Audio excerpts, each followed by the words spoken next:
Hello friends, அஸ்ஸலாமு அலைக்கும். இன்னைக்கு என் பையனுக்கும் பொண்ணுக்கும் ஸ்கூலில் யூனிஃபார்ம்காக மெஷர்மெண்ட் எடுக்க வர சொல்லியிருந்தாங்க.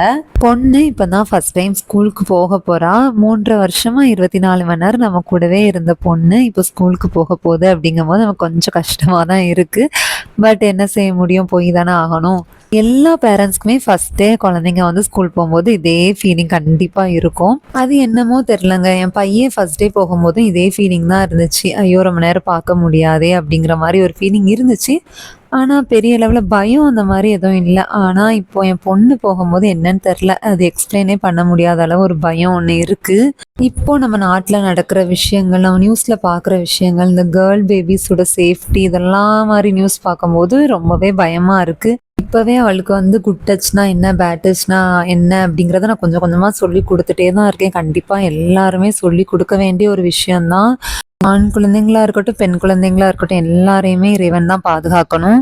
அப்படியே நாங்கள் ஸ்கூல் போயிட்டு வர்ற வழியில் அடிக்கிற வெயிலுக்கு நல்ல கரும்பு ஜூஸ் வாங்கி எல்லாருமே குடிச்சாச்சு.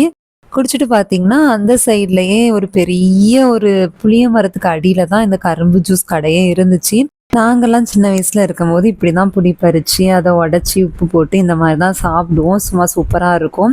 ஸோ இதை பார்த்தோன்னே பார்த்தீங்கன்னா நம்ம சின்ன வயசில் விளையாண்டது, நம்ம பாட்டி வீட்டுக்கு போகிறது, அங்கே இந்த மாதிரி சேர்ந்து விளையாண்டது, சாப்பிட்டது எல்லாமே ஞாபகத்துக்கு வந்துடுச்சு. என்னோட குட்டீஸுமே இது பார்த்தீங்கன்னா ரொம்ப டிஃப்ரெண்ட்டான ஒரு டேஸ்ட் ஃபஸ்ட் டைம் ட்ரை பண்ணுறாங்க. 2 பேருக்குமே நல்லா பிடிச்சி விரும்பி சாப்பிட்டுட்டு இருந்தாங்க. அப்புறமா வந்ததுக்கப்புறமா லஞ்சுக்கு வந்து சிம்பிளாக பொட்டேட்டோ ரைஸும் பூண்டு ஊறுகாவும் வச்சு சாப்பிட்டாச்சு. அல்ஹம்துலில்லாஹ். இந்த பொட்டேட்டோ ரைஸோட ரெசிபி வந்து நெக்ஸ்ட் மினி விலாகில் போடுறேன்.